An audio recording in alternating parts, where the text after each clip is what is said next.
যদি তোমাদের কাছে মনে হয় তোমার স্ত্রী খারাপ, অপছন্দনীয় মনে হয়, তোমার কাছে মনে হয় সে তোমার সাথে যাচ্ছে না, ফাইন কারিহতুমুহুন্না, যদি তোমাদের স্ত্রীদেরকে তোমাদের কাছে ভালো না লাগে, ফাসা আন তাকরাহু শাইআন ওয়া ইয়াজআলুল্লাহু ফীহি খায়রান কাসীরা, যদি তোমাদের স্ত্রীদেরকে তোমাদের কাছে ভালো না লাগে তো মনে রাখবা দুনিয়াতে বহু জিনিস তুমি মনে করছো খারাপ, পরে দেখা গেছে সেটা ভালো।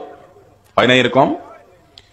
অনেক জিনিস আছে যেটাকে তুমি ভালো মনে করো না, অথচ ওইটার মধ্যে তোমার ভালো এবং কল্যাণ আল্লাহ তাআলা লিখে রেখেছেন। কত মানুষ আছে বউটার প্রতি তার অভিযোগের শেষ নাই, হ্যাঁ, অনেক নালিশ, অনেক অভিযোগ, এই সমস্যা সেই সমস্যা। দেখা গেল স্ত্রীটা হঠাৎ মারা গেছেন, এই ব্যক্তির যত রুজি রোজগার হইতো, ব্যবসা বাণিজ্যে বরকত হইতো, সব শেষ, থেমে গেছে। আছে না নাই? আল্লাহ রাব্বুল আলামিন অনেক ব্যক্তির পরিবারের অনেক সদস্য আছে, তাদের উসিলায়, তাদের মাধ্যমে পরিবারের কর্তাকে অনেক সময় রুজি দেন, রুটি দেন, ইনকাম দেন, উপার্জন দেন।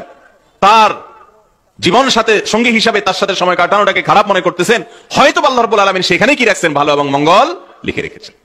এই জন্য আল্লাহ রাব্বুল আলামিন এই আয়াতের মাধ্যমে পুরুষদেরকে সান্ত্বনা দিচ্ছেন যে কখনো যদি তোমার স্ত্রী তোমার কাছে খারাপ মনে হয়, খারাপ লাগে, তো তুমি মনে রাখবে তোমার খারাপ লাগাটার ভেতরে অনেক কল্যাণ আছে। আর কিছু না থাকুক, তুমি সবর করার মাধ্যমে, ধৈর্য ধারণ করার মাধ্যমে, তার সাথে জীবনযাপন করার মাধ্যমে অনন্ত অসীমকালের জান্নাতের উপযুক্ত হয়ে যাচ্ছ।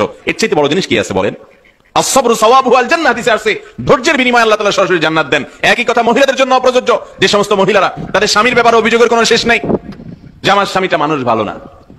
বোন, আপনি যদি এই খারাপ মানুষটার সাথে ধৈর্য ধারণ করে দুনিয়ার জীবনটাকে আপনি পার করে দেন, এই আশায় যে সবর এবং ধৈর্যের বিনিময়ে জান্নাত পাওয়া যায়, তো 50, 30, 40 বছরের দাম্পত্য জীবন দেখতে দেখতে শেষ হয়ে যাবে। কিন্তু একটা কালে আল্লাহ রাব্বুল আলামিন আপনাকে যদি অনন্ত অসীম কালের জান্নাতের বিনিময় দিয়ে দেন, তাহলে এই কষ্টের বিনিময় যেটা পাইলেন সেটা অনেক বড় নিয়ামত ইনশাআল্লাহ। ঠিক এটা বলেন?